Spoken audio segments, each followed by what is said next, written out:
ನಮಸ್ಕಾರ. ಮುಖ್ಯಾಂಶಗಳು.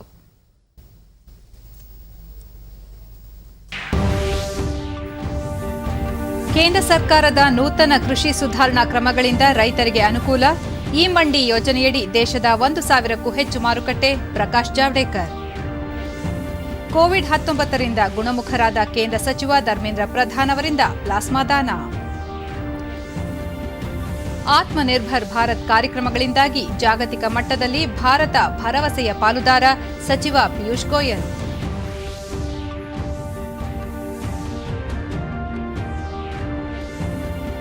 ಖಾಸಗಿ ಶಾಲೆಗಳಲ್ಲಿ ಒಂದು ಕಂತಿಗಿಂತ ಹೆಚ್ಚಿನ ಶುಲ್ಕ ವಸೂಲಿ ಮಾಡುವಂತಿಲ್ಲ. ಆದೇಶ ಉಲ್ಲಂಘಿಸಿದರೆ ಕಠಿಣ ಕ್ರಮ. ಸಚಿವ ಸುರೇಶ್ ಕುಮಾರ್. ವಾರ್ತೆಗಳ ವಿವರ. ಕೇಂದ್ರ ಸರ್ಕಾರದ ಕೃಷಿ ಸುಧಾರಣಾ ಕ್ರಮಗಳಿಂದ ರೈತರ ಬದುಕು ಹಸನಾಗಲಿದೆ ಎಂದು ವಾರ್ತಾ ಮತ್ತು ಪ್ರಸಾರ ಸಚಿವ ಪ್ರಕಾಶ್ ಜಾವಡೇಕರ್ ಹೇಳಿದ್ದಾರೆ. ಪಣಜಿಯಲ್ಲಿಂದು ಸುದ್ದಿಗೋಷ್ಠಿಯಲ್ಲಿ ಮಾತನಾಡಿದ ಅವರು, ನೂತನ ಸುಧಾರಣಾ ಕ್ರಮಗಳು ಕೃಷಿಯ ಮೂಲಭೂತ ಸಮಸ್ಯೆಗೆ ಪರಿಹಾರೋಪಾಯಗಳನ್ನು ಒಳಗೊಂಡಿದೆ. ಇದರಿಂದ ದೇಶದ ಕೃಷಿ ವಲಯದ ಭವಿಷ್ಯ ಬದಲಾಗಲಿದೆ ಎಂದರು. ಆರ್ಥಿಕತೆಯಲ್ಲಿ ಯಾವುದೇ ಉತ್ಪನ್ನದ ದರವನ್ನು ಉತ್ಪಾದಕ ನಿರ್ಧರಿಸುವುದು ಸಾಮಾನ್ಯ. ಆದರೆ ಕೃಷಿ ಉತ್ಪನ್ನಗಳ ದರವನ್ನು ಅವುಗಳ ಉತ್ಪಾದಕನಾದ ರೈತರ ಬದಲಿಗೆ ಮಾರುಕಟ್ಟೆ ನಿರ್ಧರಿಸುತ್ತಿತ್ತು. ಇದರಿಂದ ರೈತರು ಸಂಕಷ್ಟಕ್ಕೆ ತುತ್ತಾಗಿದ್ದರು. ಇದೀಗ ಕಾನೂನು ತಿದ್ದುಪಡಿಯಿಂದ ರೈತರಿಗೆ ಮಾರಾಟದ ಬಹು ಆಯ್ಕೆ ನೀಡಲಾಗಿದೆ. ಹೆಚ್ಚು ಬೆಲೆ ಸಿಗುವಲ್ಲಿ ಮಾರಾಟ ಮಾಡಲು ರೈತರಿಗೆ ಅವಕಾಶ ನೀಡಲಾಗಿದೆ ಎಂದು ಅವರು ವಿವರಿಸಿದರು. ಕೃಷಿ ವಲಯದ ಈ ಮಹತ್ವದ ಸುಧಾರಣಾ ಕ್ರಮಗಳನ್ನು ದೇಶಾದ್ಯಂತ ರೈತರು ಸ್ವಾಗತಿಸಿದ್ದಾರೆ. ಆದರೆ ಕಾಂಗ್ರೆಸ್ ಮತ್ತು ಪ್ರತಿಪಕ್ಷಗಳು ಸುಧಾರಣೆಗೆ ತಡೆಯೊಡ್ಡಲು ಯತ್ನಿಸುತ್ತಿವೆ. ಕಾಂಗ್ರೆಸ್ನ ಚುನಾವಣಾ ಪ್ರಣಾಳಿಕೆಗಳಲ್ಲೂ ಈ ಸುಧಾರಣಾ ಕ್ರಮಗಳ ಬಗ್ಗೆ ಆಶ್ವಾಸನೆ ನೀಡಲಾಗಿತ್ತು. ಆದರೆ ಈಗ ಸರ್ಕಾರದ ಕ್ರಮ ವಿರೋಧಿಸುವ ಮೂಲಕ ಕಾಂಗ್ರೆಸ್ ತನ್ನ ದ್ವಂದ್ವ ನಿಲುವು ಪ್ರದರ್ಶಿಸಿದೆ ಎಂದು ಸಚಿವರು ಟೀಕಿಸಿದರು. जब नए बीज आएंगे और जब नया निवेश आएगा, वो निवेश इस कानून से होगा. और तीसरा कानून जो किया है इस सुधार में, वो है अत्यावश्यक सुधार कानून. अत्यावश्यक कानून में सुधार किया है. ये कैसा न्याय था? जब वस्तु की भरमार होगी, बाजार में किसान को दाम कम मिलेगा, और जब किल्लत होगी. ನೂತನ ಕಾನೂನಿನಿಂದ ಎಪಿಎಂಸಿ ಮುಚ್ಚಲಾಗುತ್ತದೆ ಎಂಬ ವದಂತಿ ಹಬ್ಬಿಸಲಾಗುತ್ತಿದೆ. ಆದರೆ ಎಪಿಎಂಸಿ ಮಾರುಕಟ್ಟೆಗಳನ್ನು ಮುಚ್ಚುತ್ತಿಲ್ಲ. ಕನಿಷ್ಠ ಬೆಂಬಲ ಬೆಲೆ ಎಂಎಸ್ಪಿ ಮೂಲಕ ಖರೀದಿ ನಿಲ್ಲಿಸಲಾಗುತ್ತದೆ ಎಂದು ಸುಳ್ಳು ಹೇಳಲಾಯಿತು. ಆದರೆ ವಾಸ್ತವದಲ್ಲಿ ಎಂಎಸ್ಪಿ ದರ ಮೊದಲಿಗಿಂತ ಹೆಚ್ಚಾಗಿದೆ. ಈಗಾಗಲೇ ಹಲವು ರಾಜ್ಯಗಳಲ್ಲಿ ಭತ್ತ ಖರೀದಿ ಆರಂಭವಾಗಿದೆ ಎಂದು ಅವರು ವಿವರಿಸಿದರು. ಈ ಮೊದಲು ಮಧ್ಯವರ್ತಿಗಳು ರೈತರಿಗಿಂತ ಹೆಚ್ಚು ಲಾಭ ಪಡೆಯುತ್ತಿದ್ದರು. ನೂತನ ಸುಧಾರಣಾ ಕ್ರಮಗಳಿಂದ ದಳ್ಳಾಳಿಗಳಿಗೆ ನಷ್ಟವಾಗಿದೆ ಅಷ್ಟೇ. ಆದರೆ ವಿರೋಧ ಪಕ್ಷಗಳು ದಳ್ಳಾಳರಂತೆ ವರ್ತಿಸುತ್ತಿವೆ. ಪ್ರತಿಪಕ್ಷಗಳ ಸುಳ್ಳುಗಳ ಬಗ್ಗೆ ರೈತರು ಎಚ್ಚರಗೊಂಡಿದ್ದಾರೆ ಎಂದು ಅವರು ತಿಳಿಸಿದರು. 2014ಕ್ಕೆ ಮುನ್ನ ಬಜೆಟ್ನಲ್ಲಿ ಕೃಷಿ ವಲಯಕ್ಕೆ ನಿಗದಿಪಡಿಸುತ್ತಿದ್ದ ಹಣ ಕಳೆದ 6 ವರ್ಷಗಳಲ್ಲಿ 10 ಪಟ್ಟು ಹೆಚ್ಚಾಗಿದೆ. ಇಂದು ಕೃಷಿ ಬಜೆಟ್ 1,30,000 ಕೋಟಿ ರೂಪಾಯಿಗೆ ಏರಿಕೆಯಾಗಿದೆ. ಪ್ರಧಾನಿ ನರೇಂದ್ರ ಮೋದಿ ಅವರು ದೂರದೃಷ್ಟಿಯಿಂದ ಕೃಷಿ ವ್ಯವಸ್ಥೆ ಸುಧಾರಣೆ ಮತ್ತು ಇಳುವರಿ ಪ್ರಮಾಣ ಏರಿಕೆಗೆ ಹಲವು ಸುಧಾರಣಾ ಕ್ರಮ ಕೈಗೊಂಡಿದ್ದಾರೆ. ಅಲ್ಲದೆ ಹೈನುಗಾರಿಕೆ, ತೋಟಗಾರಿಕೆ, ಮೀನುಗಾರಿಕೆ ವಲಯದಲ್ಲೂ ಬದಲಾವಣೆ ತರಲಾಗಿದೆ ಎಂದರು. ಈ ಮಂಡಿ ಯೋಜನೆಯಡಿ ದೇಶದ 1,000ಕ್ಕೂ ಹೆಚ್ಚು ಮಾರುಕಟ್ಟೆ ಮಂಡಿಗಳನ್ನು ಅಂತರ್ಜಾಲದಲ್ಲಿ ಜೋಡಿಸಲಾಗಿದೆ. ಒಂದು ದೇಶ ಒಂದು ಮಾರುಕಟ್ಟೆ, ಒಂದು ದೇಶ ಒಂದು ಪಡಿತರ ಚೀಟಿ, ಮಣ್ಣಿನ ಆರೋಗ್ಯ ಕಾರ್ಡ್, ನೀಮ್ ಕೋಟಿಂಗ್, ಕಿಸಾನ್ ಸಮ್ಮಾನ್ ನಿಧಿ ಮುಂತಾದ ಕ್ರಮಗಳಿಂದ ರೈತರಿಗೆ ಹೆಚ್ಚಿನ ಆದಾಯ ದೊರೆಯಲಿದೆ ಎಂದು ಅವರು ತಿಳಿಸಿದರು. हर एक की जमीन अलग है, उसमें कौन से न्यूट्रिएंट की कमी है, उसको कौन सा खाद चलेगा, कौन सा नहीं चलेगा, कौन सा दवा चलेगी, कौन सी नहीं चलेगी, ये बताने वाली एक तरह से जमीन की कुंडली ये सॉइल हेल्थ कार्ड के रूप में मिली. 20 करोड़ किसानों को, खेती को मिली है ये सॉइल हेल्थ कार्ड. फिर मोदी सरकार ने नीम कोटिंग शुरू किया. खाद को नीम कोटिंग करने से चोरी बची और कम खाद में ज्यादा फसल आना शुरू हो गया. जमीन का भी फायदा हुआ. फिर कांग्रेस के जमाने में 7 लाख करोड़ का ऋण मिलता था खेती के लिए, अब 15 लाख करोड़ हो गया है। 15 लाख करोड़ 4% पर।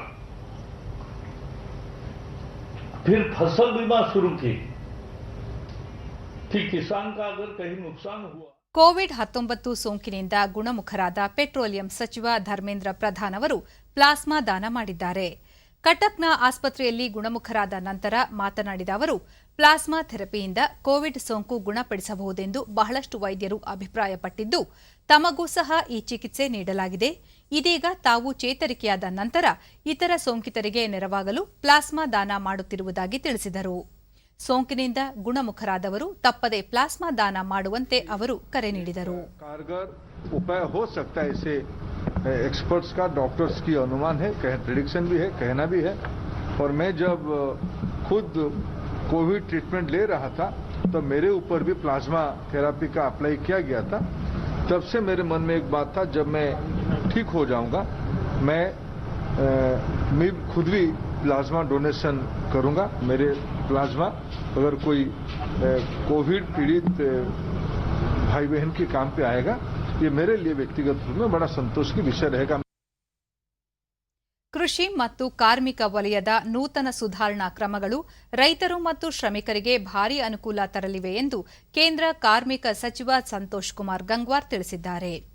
ಪಿಎಚ್ಡಿ ವಾಣಿಜ್ಯ ಮಹಾ ಒಕ್ಕೂಟ ಆಯೋಜಿಸಿದ್ದ ರಾಷ್ಟ್ರೀಯ ಸಮಾವೇಶ ಉದ್ದೇಶಿಸಿ ವಿಡಿಯೋ ಕಾನ್ಫರೆನ್ಸ್ ಮೂಲಕ ಭಾಷಣ ಮಾಡಿದ ಅವರು, ಕೃಷಿ ಕಾನೂನು ತಿದ್ದುಪಡಿಯಿಂದ ರೈತರು ತಮ್ಮ ಉತ್ಪನ್ನಗಳನ್ನು ಮಾರಾಟ ಮಾಡಲು ಸ್ವತಂತ್ರರಾಗಿದ್ದಾರೆ. ಅಲ್ಲದೆ ಇತರ ರಾಜ್ಯಗಳಿಗೂ ರೈತರು ನೇರವಾಗಿ ತಮ್ಮ ಉತ್ಪನ್ನಗಳನ್ನು ಯೋಗ್ಯ ಬೆಲೆಗೆ ಮಾರಾಟ ಮಾಡಬಹುದಾಗಿದೆ ಎಂದು ತಿಳಿಸಿದರು. ಕಾನೂನು ತಿದ್ದುಪಡಿಯಿಂದ ಕನಿಷ್ಠ ಬೆಂಬಲ ಬೆಲೆಯಲ್ಲಿ ಉತ್ಪನ್ನ ಖರೀದಿ ನಿಲ್ಲಲಿದೆ ಎಂಬ ಆರೋಪಗಳು ಸತ್ಯಕ್ಕೆ ದೂರವಾಗಿದ್ದು, ವಾಸ್ತವದಲ್ಲಿ ಎಂಎಸ್ಪಿ ದರ ಮೊದಲಿಗಿಂತಲೂ ಹೆಚ್ಚಾಗಿದೆ ಎಂದು ಅವರು ತಿಳಿಸಿದರು. ಕಾರ್ಮಿಕ ಕಾನೂನುಗಳ ತಿದ್ದುಪಡಿಯಿಂದ ಲಿಂಗ ಸಮಾನತೆ ತರಲಾಗಿದ್ದು, ಕಾರ್ಮಿಕರು ಸ್ವಾವಲಂಬಿಯಾಗಲು ಅವಕಾಶ ಕಲ್ಪಿಸಲಾಗಿದೆ. ಕಳೆದ 7 ದಶಕಗಳಲ್ಲಿ ಪ್ರಥಮ ಬಾರಿಗೆ ದೇಶದಲ್ಲಿ ಪಾರದರ್ಶಕ, ಎಲ್ಲರನ್ನೂ ಒಳಗೊಳ್ಳುವ ಕಾರ್ಮಿಕ ಕಲ್ಯಾಣ ವ್ಯವಸ್ಥೆ ಜಾರಿಗೊಳಿಸಲಾಗಿದೆ ಎಂದು ತಿಳಿಸಿದರು.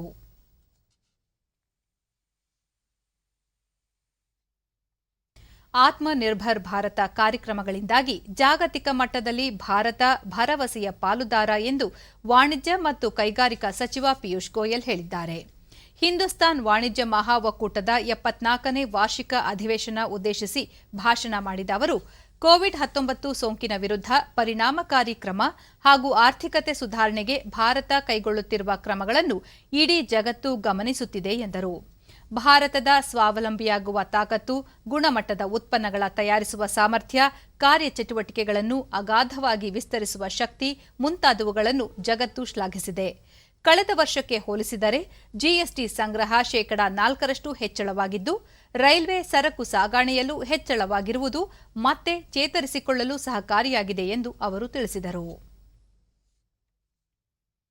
ಬಿಜೆಪಿ ಕೇಂದ್ರೀಯ ಚುನಾವಣಾ ಸಮಿತಿ ಸಭೆ ಇಂದು ನಡೆಯಲಿದ್ದು, ಬಿಹಾರ ವಿಧಾನಸಭಾ ಕ್ಷೇತ್ರದ ಅಭ್ಯರ್ಥಿಗಳ ಪಟ್ಟಿ ಬಿಡುಗಡೆಯಾಗುವ ಸಾಧ್ಯತೆ ಇದೆ.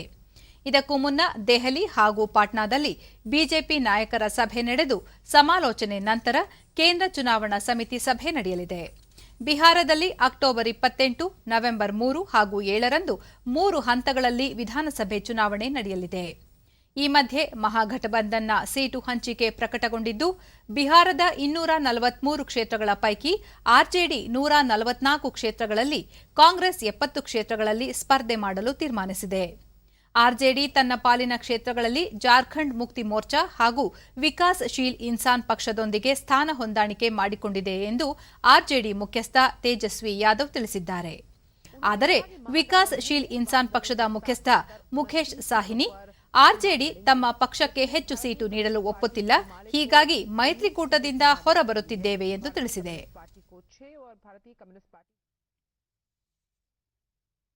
ರಾಜ್ಯದಲ್ಲಿ ಖಾಸಗಿ ಶಾಲೆಗಳಲ್ಲಿ 1 ಕಂತಿಗಿಂತ ಹೆಚ್ಚಿನ ಶುಲ್ಕ ವಸೂಲಿ ಮಾಡುವಂತಿಲ್ಲ ಎಂದು ಪ್ರಾಥಮಿಕ ಹಾಗೂ ಪ್ರೌಢ ಶಿಕ್ಷಣ ಸಚಿವ ಸುರೇಶ್ ಕುಮಾರ್ ತಿಳಿಸಿದ್ದಾರೆ. ಚಾಮರಾಜನಗರದಲ್ಲಿ ನಿನ್ನೆ ಅವರು ಹೆಚ್ಚಿನ ಶುಲ್ಕ ವಸೂಲಿ ಮಾಡುವ ಶಿಕ್ಷಣ ಸಂಸ್ಥೆಗಳ ಕುರಿತು ಮಾಹಿತಿ ನೀಡುವಂತೆ ಕ್ಷೇತ್ರ ಶಿಕ್ಷಣಾಧಿಕಾರಿಗಳಿಗೆ ತಿಳಿಸಲಾಗಿದೆ. ಆದೇಶ ಉಲ್ಲಂಘಿಸುವ ಶಾಲೆಗಳ ವಿರುದ್ಧ ಕಠಿಣ ಕ್ರಮ ಕೈಗೊಳ್ಳಲಾಗುವುದು ಎಂದು ಎಚ್ಚರಿಸಿದ್ದಾರೆ. ಇದೇ ಸಂದರ್ಭದಲ್ಲಿ ಶಾಲೆಗಳ ಆರಂಭ ಬಗ್ಗೆ ಎಲ್ಲ ರೀತಿಯ ಸಮಾಲೋಚನೆ ನಂತರ ಇನ್ನೊಂದು ವಾರದಲ್ಲಿ ಅಧಿಕೃತ ತೀರ್ಮಾನ ಪ್ರಕಟಿಸಲಾಗುವುದು. ಕೇಂದ್ರ ಸರ್ಕಾರ ಅಕ್ಟೋಬರ್ 15ರಿಂದ ಹಂತ ಹಂತವಾಗಿ ಶಾಲೆಗಳನ್ನು ಪ್ರಾರಂಭಿಸಲು ಅವಕಾಶ ನೀಡಿದೆ. ಪೋಷಕರು, ಜನಪ್ರತಿನಿಧಿಗಳು ಎಲ್ಲರ ಸಲಹೆ, ಸೂಚನೆ, ಅಭಿಪ್ರಾಯ ಪರಿಗಣಿಸಿ ಆಗುಹೋಗುಗಳ ಬಗ್ಗೆ ಚರ್ಚಿಸಿ ನಂತರವಷ್ಟೇ ಶಾಲೆಗಳ ಪ್ರಾರಂಭದ ಬಗ್ಗೆ ನಿರ್ಧರಿಸಲಾಗುವುದು ಎಂದು ಹೇಳಿದರು. ಈ ನಿರ್ಧಾರವನ್ನು ನಾವು ಪ್ರಕಟಿಸ್ತೀವಿ. ಶಾಸಕರು ಕೂಡ ಅನೇಕರು ನನಗೆ ಮೇಲಲ್ಲಿ ಕಳಿಸ್ತಾ ಇದ್ದಾರೆ. ಇದನ್ನೆಲ್ಲ ಒಟ್ಟಾರೆ ನೋಡಿ ಕ್ರೋಢೀಕರಿಸಿ ನಮ್ಮ ಅಭಿಪ್ರಾಯನ ವ್ಯಕ್ತಪಡಿಸ್ತೀವಿ. ಈಗ ಎಲ್ಲೆಲ್ಲಿ ಒನ್ ಟರ್ಮ್ ಫೀಸ್ಗಿಂತ ಜಾಸ್ತಿ ಡಿಮಾಂಡ್ ಮಾಡ್ತಾರೆ ಅಲ್ಲೆಲ್ಲರ ನಮ್ಮ BO ಗಮನಕ್ಕೆ ಅದನ್ನು ತರಬೇಕು ಅಂತಲೂ ಕೂಡ ಹೇಳಿದ್ದೀವಿ. ನಮ್ಮ BO ಕಡೆಯಿಂದ ಅದಕ್ಕೇನು ಕ್ರಮ ತಗೊಳ್ಬೇಕೋ ಅದನ್ನು ನಾವು ತಗೊಳ್ತೀವಿ. ಬಿಜೆಪಿ ರಾಷ್ಟ್ರೀಯ ಪ್ರಧಾನ ಕಾರ್ಯದರ್ಶಿ ಸ್ಥಾನಕ್ಕೆ ನೇಮಕಗೊಂಡಿರುವ ಕನ್ನಡ ಮತ್ತು ಸಂಸ್ಕೃತಿ ಹಾಗೂ ಪ್ರವಾಸೋದ್ಯಮ ಸಚಿವ ಸಿಟಿ ರವಿ ತಮ್ಮ ಸ್ಥಾನಕ್ಕೆ ರಾಜೀನಾಮೆ ನೀಡಿದ್ದಾರೆ. ಮುಖ್ಯಮಂತ್ರಿ ಬಿಎಸ್ ಯಡಿಯೂರಪ್ಪ ಅವರನ್ನು ಭೇಟಿ ಮಾಡಿ ರಾಜೀನಾಮೆ ಪತ್ರ ಸಲ್ಲಿಸಿದ್ದಾರೆ. ಸಿಟಿ ರವಿ ಅವರ ರಾಜೀನಾಮೆ ವಿಚಾರವನ್ನು ಮುಖ್ಯಮಂತ್ರಿ ಪಕ್ಷದ ರಾಷ್ಟ್ರೀಯ ವರಿಷ್ಠರಿಗೆ ಮಾಹಿತಿ ನೀಡಿದ್ದಾರೆ. ಅವರ ಸೂಚನೆ ಮೇರೆಗೆ ಮುಂದಿನ ಕ್ರಮ ಕೈಗೊಳ್ಳಲಿದ್ದಾರೆ ಎಂದು ಹೇಳಲಾಗಿದೆ.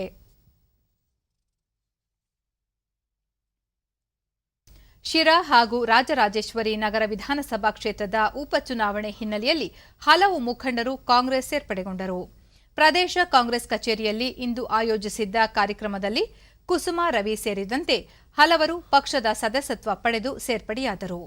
ಕೆಪಿಸಿಸಿ ಅಧ್ಯಕ್ಷ ಡಿಕೆ ಶಿವಕುಮಾರ್, ಪ್ರತಿಪಕ್ಷ ನಾಯಕ ಸಿದ್ದರಾಮಯ್ಯ, ಮಾಜಿ ಉಪಮುಖ್ಯಮಂತ್ರಿ ಜಿ ಪರಮೇಶ್ವರ್ ಸ್ವಾಗತಿಸಿದರು.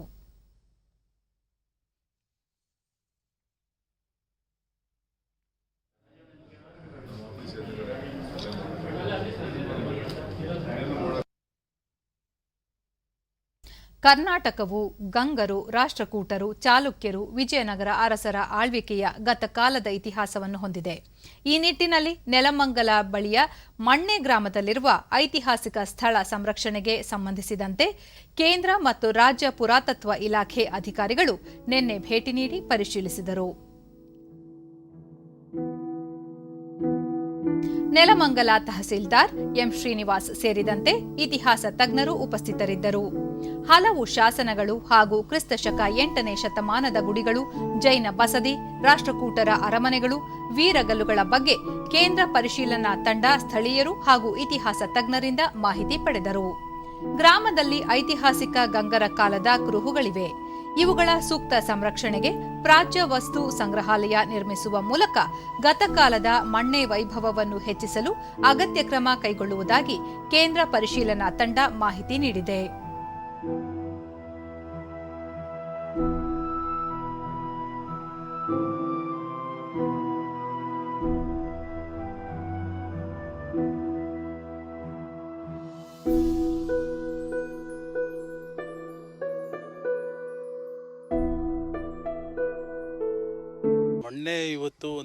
ರಾಜ್ಯ ಪುರಾತತ್ವ ಇಲಾಖೆ ನಿರ್ದೇಶಕ ಡಾಕ್ಟರ್ ಆರ್ ಗೋಪಾಲ್ 1200 ವರ್ಷಗಳ ಐತಿಹಾಸಿಕ ಹಿನ್ನೆಲೆ ಹೊಂದಿರುವ ಮಣ್ಣೆ ಗ್ರಾಮದಲ್ಲಿರುವ ಜೈನ ಬಸದಿ ಹಾಗೂ ಮತ್ತಿತರ ಪ್ರಾಚ್ಯ ವಸ್ತುಗಳ ಸಂರಕ್ಷಣೆ ಹಾಗೂ ಜೀರ್ಣೋದ್ಧಾರ ಕಾರ್ಯಕ್ಕೆ ಅಗತ್ಯ ಕ್ರಮ ಕೈಗೊಳ್ಳಲಾಗುವುದು ಎಂದು ತಿಳಿಸಿದರು.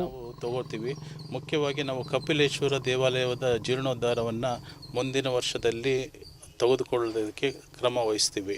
ಫೆನ್ಸಿಂಗ್ ಮಾಡಿ ಅದರದ್ದು ನಿವೇಶನ ಸುತ್ತ ಏನಿದೆ ಖಾಲಿ ನಿವೇಶನ ಇದೆ ಕಪಿಲೇಶ್ವರ ದೇವಾಲಯದ್ದು, ಅದು ತಾಲೂಕು ಆಡಳಿತದಿಂದ ಸರ್ವೆ ಮಾಡಿ ನಮಗೆ ವಹಿಸ್ತಾ ಇದ್ದಾರೆ.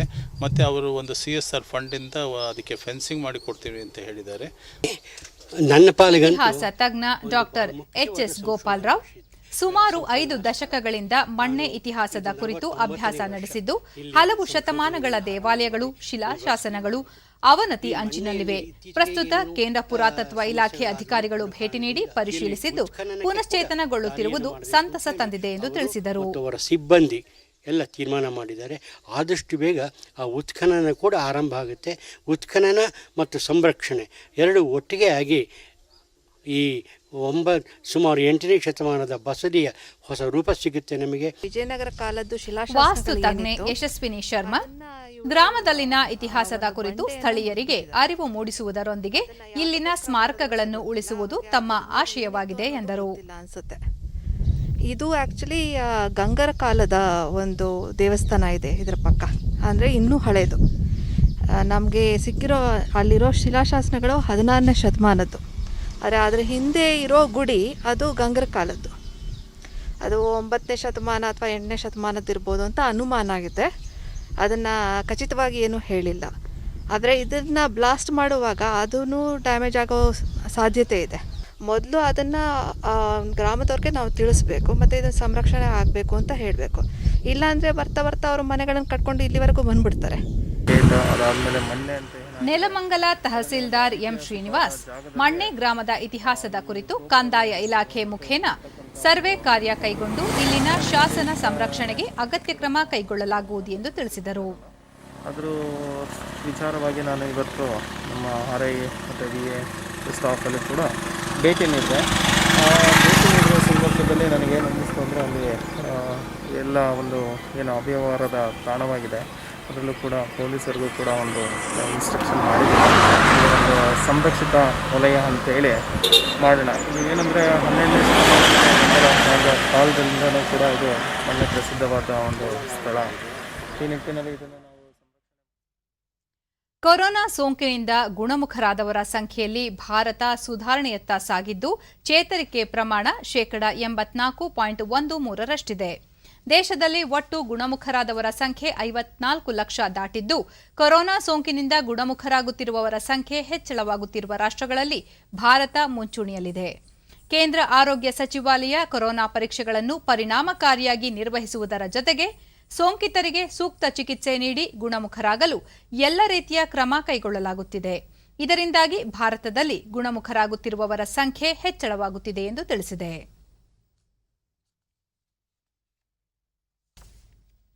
ದೇಶದಲ್ಲಿ ಈವರೆಗೆ 55,09,966 ಕೊರೋನಾ ಸೋಂಕಿತರು ಗುಣಮುಖರಾಗಿದ್ದು ಸುಮಾರು 9,37,625 ಸಕ್ರಿಯ ಪ್ರಕರಣಗಳಿವೆ. ಒಟ್ಟು 1,01,782 ಮಂದಿ ಮೃತಪಟ್ಟಿದ್ದಾರೆ. ಚೇತರಿಕೆ ಪ್ರಮಾಣ 84.13% ಮರಣ ದರ 1.55% ಎಂದು ಕೇಂದ್ರ ಆರೋಗ್ಯ ಮತ್ತು ಕುಟುಂಬ ಕಲ್ಯಾಣ ಸಚಿವಾಲಯ ತಿಳಿಸಿದೆ. ಹಥ್ರಾಸ್ ಲೈಂಗಿಕ ದೌರ್ಜನ್ಯ ಹಾಗೂ ಕೊಲೆ ಆರೋಪ ಪ್ರಕರಣವನ್ನು ಸಿಬಿಐಗೆ ವಹಿಸಿ ಉತ್ತರ ಪ್ರದೇಶ ಸರ್ಕಾರ ಆದೇಶ ಹೊರಡಿಸಿದೆ. ಮುಖ್ಯಮಂತ್ರಿ ಯೋಗಿ ಆದಿತ್ಯನಾಥ್ ಅವರು ಹಥ್ರಾಸ್ ಪ್ರಕರಣದ ಇಡಿ ತನಿಖೆಯನ್ನು ಸಿಬಿಐಗೆ ವಹಿಸಿ ಆದೇಶ ಹೊರಡಿಸಿದ್ದಾರೆ ಎಂದು ಮುಖ್ಯಮಂತ್ರಿ ಕಚೇರಿ ಟ್ವೀಟ್ ಮಾಡಿದೆ. ಈ ಮೊದಲು ಪ್ರಕರಣವನ್ನು ಎಸ್ಐಟಿ ತನಿಖೆಗೆ ಆದೇಶಿಸಲಾಗಿತ್ತು. ಈ ಮಧ್ಯೆ ಉತ್ತರ ಪ್ರದೇಶ ಹೆಚ್ಚುವರಿ ಮುಖ್ಯ ಕಾರ್ಯದರ್ಶಿ ಅವನೀಶ್ ಅವಸ್ಥಿ ಮತ್ತು ಪೊಲೀಸ್ ಮಹಾನಿರ್ದೇಶಕ HC ಅವಸ್ಥಿ ನಿನ್ನೆ ಹಥ್ರಾಸ್ಗೆ ತೆರಳಿ ಸಂತ್ರಸ್ತ ಕುಟುಂಬ ಸದಸ್ಯರ ಮನವಿ ಆಲಿಸಿದರು. ಮತ್ತೊಂದೆಡೆ ಪ್ರಕರಣದಲ್ಲಿ ಕಾಂಗ್ರೆಸ್ ರಾಜಕಾರಣ ಮಾಡುತ್ತಿದೆ ಎಂದು ಕೇಂದ್ರ ಸಚಿವೆ ಸ್ಮೃತಿ ಇರಾನಿ ಟೀಕಿಸಿದ್ದಾರೆ. ರಾಹುಲ್ ಗಾಂಧಿ ಹಥ್ರಾಸ್ಗೆ ಭೇಟಿ ನೀಡಿರುವುದು ರಾಜಕೀಯ ತಂತ್ರಗಾರಿಕೆ ವಿನಃ ಸಂತ್ರಸ್ತರಿಗೆ ನ್ಯಾಯ ಒದಗಿಸುವುದಲ್ಲ ಎಂದಿದ್ದಾರೆ.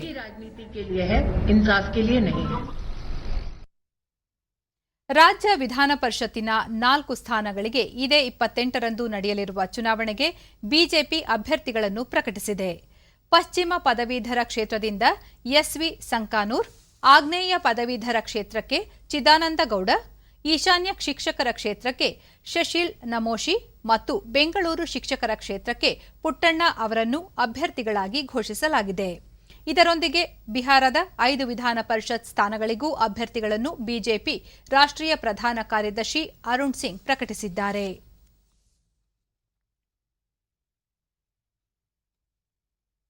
ಬಿಬಿಎಂಪಿ ವಾರ್ಡ್ ಸಂಖ್ಯೆ ಹೆಚ್ಚಿಸುವ ಕುರಿತ ಕರ್ನಾಟಕ ಮಹಾನಗರ ಪಾಲಿಕೆಗಳ ತಿದ್ದುಪಡಿ ವಿಧೇಯಕಕ್ಕೆ ರಾಜ್ಯಪಾಲರು ನಿನ್ನೆ ಅಂಕಿತ ಹಾಕಿದ್ದು ಅಧಿಕೃತ ರಾಜ್ಯಪತ್ರ ಹೊರಡಿಸಲಾಗಿದೆ.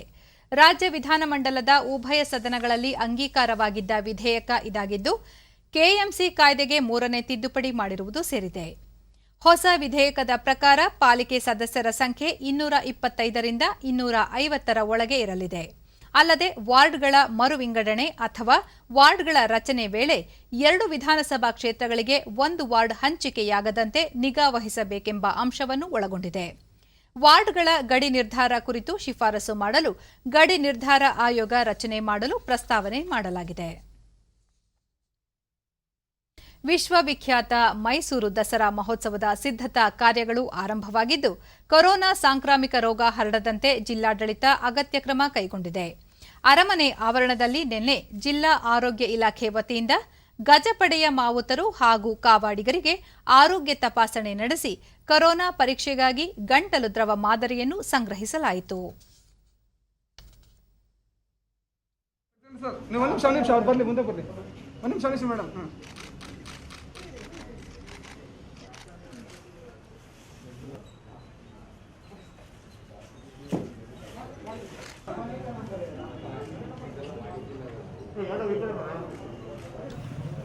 ಈ ವರ್ಷ ದಸರಾ ನಡೀತಾ ಇದೆ ಅನ್ನೋದೇ ದೊಡ್ಡ ವಿಷಯ. ಕಳೆದ ವರ್ಷದ ಸುದ್ದಿಗಾರರೊಂದಿಗೆ ಹಿರಿಯ ಅರಣ್ಯಾಧಿಕಾರಿ ಅಲೆಕ್ಸಾಂಡರ್, ಕೇಂದ್ರ ಹಾಗೂ ರಾಜ್ಯ ಸರ್ಕಾರಗಳ ಮಾರ್ಗಸೂಚಿ ಅನ್ವಯ ಕೊರೋನಾ ಹರಡದಂತೆ ಎಲ್ಲ ರೀತಿಯ ಮುಂಜಾಗ್ರತಾ ಕ್ರಮಗಳನ್ನು ಕೈಗೊಳ್ಳಲಾಗಿದೆ. ವ್ಯಕ್ತಿಗತ ಅಂತರ, ಸ್ವಚ್ಛತೆಗೆ ಆದ್ಯತೆ ನೀಡಲಾಗಿದ್ದು, ಪಾರಂಪರಿಕ ದಸರಾವನ್ನು ಯಶಸ್ವಿಯಾಗಿ ನಡೆಸಲು ಮುಂದಾಗಿರುವುದಾಗಿ ತಿಳಿಸಿದರು. ಅಥವಾ ಇನ್ನು ಸ್ಯಾನಿಟೈಸೇಷನ್ ಆಗಲಿ, ಈ ಎಲ್ಲ ಪ್ರಕ್ರಿಯೆಗಳನ್ನು ನಾವು ಮಾಡಿಕೊಂಡು ಕೋವಿಡ್ ಟೆಸ್ಟ್ ಮಾಡಿಸುವಂಥ ಚಾಲನೆ ಕಾರ್ಯಕ್ರಮಕ್ಕೆ ಇವತ್ತು ನಾವು ಚಾಲನೆ ಮಾಡಿರೋದು ತಾವೆಲ್ಲ ನೋಡಿದ್ದೀರಿ. ಸಾಧ್ಯವಾದಷ್ಟು ಒಂದು ಪಶುವೈದ್ಯ ನಾಗರಾಜ್, ಆನೆಗಳು, ಮಾವುತರು, ಕಾವಾಡಿಗರು ಆರೋಗ್ಯದಿಂದ ಇದ್ದು ಅವರ ಬಗ್ಗೆ ನಿಗಾ ವಹಿಸಲಾಗಿದೆ, ಅಗತ್ಯ ಕ್ರಮಗಳನ್ನು ಕೈಗೊಳ್ಳಲಾಗಿದೆ ಎಂದರು. ನಾವು ಇಲ್ಲೇ ವ್ಯವಸ್ಥೆ ಮಾಡ್ಕೊಂಡು ಹೋಗ್ತಾ ಇದ್ದೇವೆ. ಈ ಒಂದು ಕೊರೋನಾ ಟೆಸ್ಟನ್ನು ಮಾಡಿಸ್ಲಿಕ್ಕೆ ಎಲ್ಲ ಥರದ ವ್ಯವಸ್ಥೆಯನ್ನು ಮಾಡ್ಕೊಂಡಿದ್ದೇವೆ. ಜಿಲ್ಲಾ ಆರೋಗ್ಯ ಇಲಾಖೆಯಿಂದ ಸಿಬ್ಬಂದಿಯವರು ಬಂದು ಸ್ಯಾಂಪಲನ್ನು ತಗೊಳ್ತಾ ಇದ್ದಾರೆ. ಸೊ ಇದು ನಾಳೆಯಿಂದ ನಮ್ಮ ಆ್ಯಸ್ ಯೂಸ್ಯುವಲ್ ನಮ್ಮ ಆನೆಗಳಿಗೆ ಹೆಚ್ಚಿನ ರೀತಿ ತರಬೇತಿ ಕೊಡೋ ಮುನ್ಸೂಚನೆಯಲ್ಲಿ ನಾವು ಮುಂದೆ ಹೋಗ್ತೇವೆ. ಪ್ರಕೃತಿ ವಿಕೋಪ ಹಾಗೂ ಮಕ್ಕಳ ದಾಖಲಾತಿ ಕೊರತೆಯಿಂದ ಮುಚ್ಚಲಾಗಿದ್ದ ಕೊಡಗು ಜಿಲ್ಲೆಯ ಮದೆ ಗ್ರಾಮದ ಸರ್ಕಾರಿ ಹಿರಿಯ ಪ್ರಾಥಮಿಕ ಶಾಲೆ ಪುನರಾರಂಭಗೊಂಡಿದೆ. ಗ್ರಾಮಸ್ಥರೇ ಶಾಲೆಯ ಅಂಗಳವನ್ನು ಸ್ವಚ್ಛಗೊಳಿಸಿ ತಳಿರು ತೋರಣ ಕಟ್ಟಿ ಮಡಕೇರಿ ಬಿಇಒ ಗಾಯತ್ರಿ ಅವರ ನೇತೃತ್ವದಲ್ಲಿ ಸಂಭ್ರಮದಿಂದ ಶಾಲೆಯ ಪುನರಾರಂಭ ಮಾಡಿದ್ದಾರೆ. 1942ರಲ್ಲಿ ಆರಂಭವಾಗಿದ್ದ ಈ ಶಾಲೆ 2018ರಲ್ಲಿ ಮಕ್ಕಳ ದಾಖಲಾತಿ ಕಡಿಮೆಯಾದ ಕಾರಣ ಮುಚ್ಚಲ್ಪಟ್ಟಿತ್ತು. ವಿದ್ಯಾರ್ಥಿಗಳು ಖಾಸಗಿ ಶಾಲೆಗಳತ್ತ ಆಸಕ್ತರಾಗಿರುವ ಕಾರಣ ಸರ್ಕಾರಿ ಶಾಲೆಯ ಮೇಲೆ ಪ್ರತಿಕೂಲ ಪರಿಣಾಮವಾಗಿತ್ತು.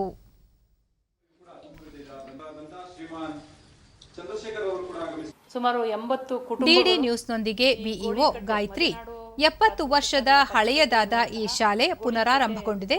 ಸುಮಾರು 80 ಮನೆಗಳಿರುವ ಈ ಊರಿನಲ್ಲಿ 20 ಮಕ್ಕಳು ಪ್ರವೇಶ ಪಡೆದುಕೊಂಡಿದ್ದಾರೆ ಎಂದರು. ಪ್ರದೇಶದಲ್ಲಿ ವಾಸವಾಗಿರುವಂತಹ ಕುಟುಂಬದಲ್ಲಿರುವಂತಹ ಮಕ್ಕಳಿಗೆ ಈ ಶಾಲೆಯನ್ನ ಪುನರಾರಂಭಿಸಬೇಕು ಅಂತ ಹೇಳಿಬಿಟ್ಟು ಊರಿನ ಶಿಕ್ಷಣಾಸಕ್ತರು, ಹಿರಿಯರು, ಗ್ರಾಮಸ್ಥರು ಎಲ್ಲರೂ ಕೂಡ ಮನವಿಯನ್ನು ಗ್ರಾಮ ಪಂಚಾಯಿತಿ ಮೂಲಕ ಇಲಾಖೆಗೆ ಸಲ್ಲಿಸಿದ್ರಿಂದ ಈ ಶಾಲೆಯನ್ನು ಮತ್ತೆ ನಾವು ಇಂದು ಈ ಪುನರಾರಂಭವನ್ನು ಮಾಡ್ತಾ ಇದ್ದೇವೆ. ಆದರೆ ಈಗ ಕೊರೋನಾದಿಂದಾಗಿ ಗ್ರಾಮಸ್ಥ ಹೇಮಂತ್, ಶಾಲೆ ಪುನರಾರಂಭಗೊಂಡಿರುವುದು ಗ್ರಾಮಸ್ಥರಲ್ಲಿ ಸಂತಸ ತಂದಿದೆ ಎಂದರು. ಸೇರಿಕೊಂಡು ಶಾಲೆ ಮತ್ತೆ ತೆರಬೇಕು ಅನ್ನೋ ಕಾರಣಕ್ಕೋಸ್ಕರ ಶಾಲೆಯನ್ನು ಕಳೆದ ವಾರ ಶ್ರಮದಾನದಿಂದ ಸ್ವಚ್ಛಗೊಳಿಸಿದ್ದೀವಿ. ಇನ್ನು ಮುಂದಿನ ದಿನಗಳಲ್ಲಿ ಒಂದು ಒಳ್ಳೆಯ ಶಾಲೆಯಾಗಿ ನಿರ್ಮಾಣ ಮಾಡಬೇಕು ಅಂತ ನಾವು ಗ್ರಾಮಸ್ಥರು ಮತ್ತು ಎಲ್ಲ ಪೋಷಕರು ಕೂಡ ಶ್ರಮ ಪಡ್ತಾ ಇದ್ದೀವಿ. ತುಂಬ ಖುಷಿ ಆಗ್ತಾ ಇದೆ. ಈಗ ನಮ್ಮ ಸ್ಕೂಲ್ ಮತ್ತೆ ಓಪನ್ ಆಗ್ತಾ ಇದೆ ಅಂತ ಹೇಳಿದ್ರೆ ಎಲ್ರಿಗೂ ಕೂಡ ಒಂದು ಹೆಮ್ಮೆಯ ವಿಷಯ ಅಂತಾನೆ ಹೇಳ್ಬೋದು. ಈಗ ಕೋವಿಡ್-19 ಲಾಕ್ಡೌನ್ ಸಂದರ್ಭದಲ್ಲಿ ರೇಷ್ಮೆ ಬೆಳೆಗಾರರು ಆರ್ಥಿಕ ಸಂಕಷ್ಟ ಅನುಭವಿಸುವ ಪರಿಸ್ಥಿತಿ ಎದುರಾದ ಹಿನ್ನೆಲೆಯಲ್ಲಿ ರೈತರಿಗೆ ಬೆಳೆ ನಷ್ಟ ಪರಿಹಾರ ಘೋಷಿಸಿದ್ದು, ಈ ಮೂಲಕ ಕೋಲಾರದ ರೇಷ್ಮೆ ಬೆಳೆಗಾರರಲ್ಲಿ ಸಂತಸ ಮೂಡಿಸಿದೆ. ಕೊರೋನಾ ಸೋಂಕು ಭೀತಿಯಿಂದಾಗಿ ಕಳೆದ 4 ತಿಂಗಳಿನಿಂದ ರೇಷ್ಮೆ ಗೂಡಿನ ಮಾರಾಟವಿಲ್ಲದೆ ನಷ್ಟ ಅನುಭವಿಸುತ್ತಿದ್ದ ಸಂದಿಗ್ಧ ಸಂದರ್ಭದಲ್ಲಿ ಸರ್ಕಾರ ಬೆಳೆ ನಷ್ಟ ಪರಿಹಾರ ನೀಡುವ ಮೂಲಕ ರೈತರನ್ನು ಪ್ರೋತ್ಸಾಹಿಸುವ ಕಾರ್ಯಕ್ಕೆ ಮುಂದಾಗಿದೆ.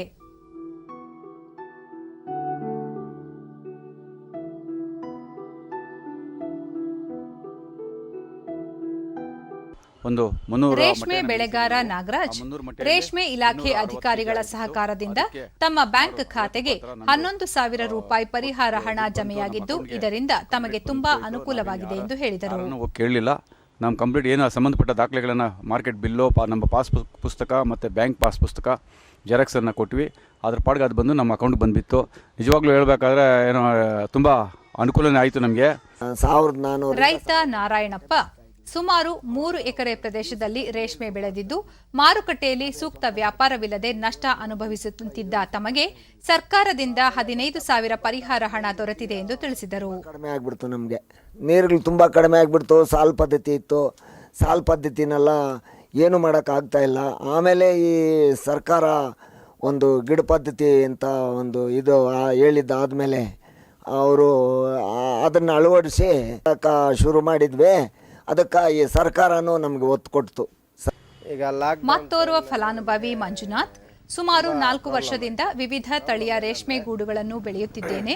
ಪ್ರಸ್ತುತ ಕೊರೋನಾ ಸೋಂಕು ಭೀತಿಯಿಂದಾಗಿ ಮಾರಾಟ ಸಾಧ್ಯವಾಗದೆ ಸಂಕಷ್ಟದಲ್ಲಿದ್ದ ತಮಗೆ ಸರ್ಕಾರದಿಂದ 48,000 ರೂಪಾಯಿ ಪರಿಹಾರ ಹಣ ದೊರೆತಿದ್ದು ಮತ್ತಷ್ಟು ಆರ್ಥಿಕ ಪ್ರೋತ್ಸಾಹದ ನಿರೀಕ್ಷೆ ಹೊಂದಿರುವುದಾಗಿ ತಿಳಿಸಿದರು.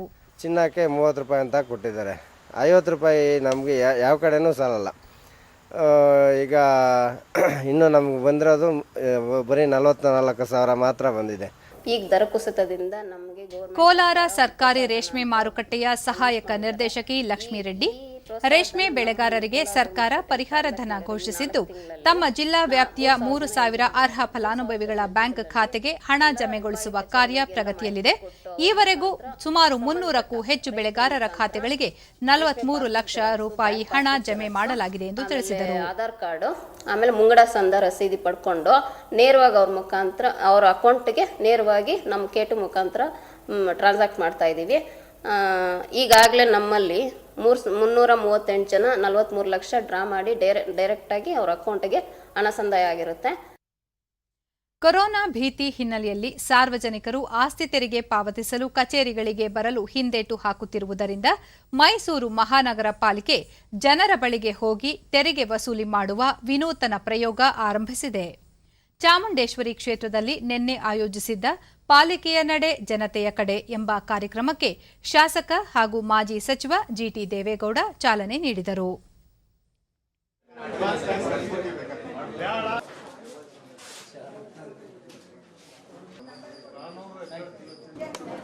ನಂತರ ಮಾತನಾಡಿದ ಅವರು, ಜನಸಾಮಾನ್ಯರಿಗೆ ಮೂಲಭೂತ ಸೌಕರ್ಯ ಒದಗಿಸಲು ಸಂಪನ್ಮೂಲ ಅಗತ್ಯ. ಕೊರೋನಾ ಹಿನ್ನೆಲೆಯಲ್ಲಿ ಆಸ್ತಿದಾರರು ತೆರಿಗೆ ಪಾವತಿಸಲು ಕಚೇರಿಗಳಿಗೆ ಬರಲು ಹಿಂದೇಟು ಹಾಕುತ್ತಿದ್ದಾರೆ. ಹೀಗಾಗಿ ಮಹಾನಗರ ಪಾಲಿಕೆ ಅಧಿಕಾರಿಗಳೇ ಜನರ ಮನೆ ಬಾಗಿಲಿಗೆ ತೆರಳಿ ತೆರಿಗೆ ಸಂಗ್ರಹಿಸಲಿದ್ದಾರೆ. ಈ ಅವಕಾಶವನ್ನು ಸಾರ್ವಜನಿಕರು ಸದುಪಯೋಗ ಪಡಿಸಿಕೊಳ್ಳಬೇಕು ಎಂದು ಹೇಳಿದ್ದಾರೆ. ನಿವೇಶನಗಳಿದ್ದಾವೆ, ಖಾಲಿ ನಿವೇಶನಗಳು, ಅದಕ್ಕೆ ಸ್ಕ್ವೇರ್ ಫೀಟ್ಗೆ 1 ರೂಪಾಯಿ 2 ರೂಪಾಯಿ ಚಾರ್ಜ್ ಮಾಡಬೇಕು ಅಂತೇಳಿ 1 ವರ್ಷಕ್ಕೆ 2 ಬಾರಿ ಅದನ್ನು ಸ್ವಚ್ಛತೆ ಕ್ಲೀನ್ ಮಾಡಬೇಕು ಅಂತಕ್ಕಂಥ ತೀರ್ಮಾನವನ್ನು ಮಹಾನಗರ ಪಾಲಿಕೆ ಕ್ರಮ ಕೈಗೊಂಡಿದೆ. ಆ ರೀತಿಯಾಗಿ ಅವ್ರ ಮನೆಯ ಸ್ವಚ್ಛತೆ, ಪರಿಸರ, ಕ್ರೀಡಾಂಗಣ, ಪಾರ್ಕ್ಗಳ, ಉದ್ಯಾನವನಗಳ ಅಭಿವೃದ್ಧಿ ಇವೆಲ್ಲನೂ ಮಾಡಬೇಕು ಅಂತೇಳಿದ್ರೆ ನಮ್ಮ ತೆರಿಗೆಯನ್ನು ನಾವು ಪಾವತಿಸೋಣ, ನಮ್ಮ ಮನೆಯನ್ನು ಸುಂದರ ವಾತಾವರಣದಲ್ಲಿ ಇಟ್ಕೊಳ್ಳೋಣ, ಸ್ವಚ್ಛತೆ ಕಾಪಾಡೋಣ. ತೆರಿಗೆ ಕಡ್ಡಾಯವಾಗಿ ಪ್ರತಿಯೊಬ್ಬರು ಕೂಡ ಕಟ್ಟಬೇಕು ಅಂತಕ್ಕಂಥ ಒಂದು ಕರೆಯನ್ನು ಕೊಡಬೇಕು ಅಂತೇಳಿ ಇವತ್ತು ನಾವು ಸೇರಿದಾಗ ಇಲ್ಲಿ ಸುಮಾರು 3 ಲಕ್ಷಕ್ಕೂ ಹೆಚ್ಚು ತೆರಿಗೆ ನಮ್ಮ ಕಣ್ಣು ಮುಂದೆ ಪಾವತಿಯಾಗಿದೆ. ಕೋವಿಡ್ ಸೋಂಕಿನಿಂದ ಆಸ್ಪತ್ರೆಯಲ್ಲಿ ಚಿಕಿತ್ಸೆ ಪಡೆಯುತ್ತಿರುವ ಅಮೆರಿಕ ಅಧ್ಯಕ್ಷ ಡೊನಾಲ್ಡ್ ಟ್ರಂಪ್ ಅವರಲ್ಲಿ ಜ್ವರದ ಯಾವುದೇ ಲಕ್ಷಣಗಳಿಲ್ಲದೆ ಸದೃಢರಾಗಿದ್ದಾರೆ ಎಂದು ಅಲ್ಲಿನ ವೈದ್ಯರು ತಿಳಿಸಿದ್ದಾರೆ. ಅವರ ಆರೋಗ್ಯ ಪರಿಸ್ಥಿತಿ ಸುಧಾರಿಸಿದ್ದು ಸೋಂಕಿನಿಂದ ಶೀಘ್ರ ಚೇತರಿಸಿಕೊಳ್ಳಲಿದ್ದಾರೆ ಎಂದು ವೈದ್ಯರು ತಿಳಿಸಿದ್ದಾರೆ.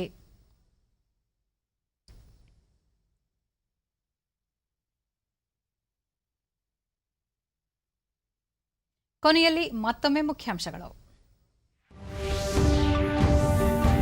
ಕೇಂದ್ರ ಸರ್ಕಾರದ ನೂತನ ಕೃಷಿ ಸುಧಾರಣಾ ಕ್ರಮಗಳಿಂದ ರೈತರಿಗೆ ಅನುಕೂಲ. ಈ ಮಂಡಿ ಯೋಜನೆಯಡಿ ದೇಶದ 1,000ಕ್ಕೂ ಹೆಚ್ಚು ಮಾರುಕಟ್ಟೆ. ಪ್ರಕಾಶ್ ಜಾವಡೇಕರ್.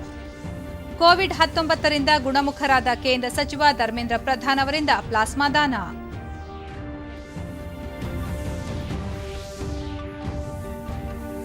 ಆತ್ಮನಿರ್ಭರ್ ಭಾರತ ಕಾರ್ಯಕ್ರಮಗಳಿಂದಾಗಿ ಜಾಗತಿಕ ಮಟ್ಟದಲ್ಲಿ ಭಾರತ ಭರವಸೆಯ ಪಾಲುದಾರ. ಸಚಿವ ಪಿಯೂಷ್ ಗೋಯಲ್.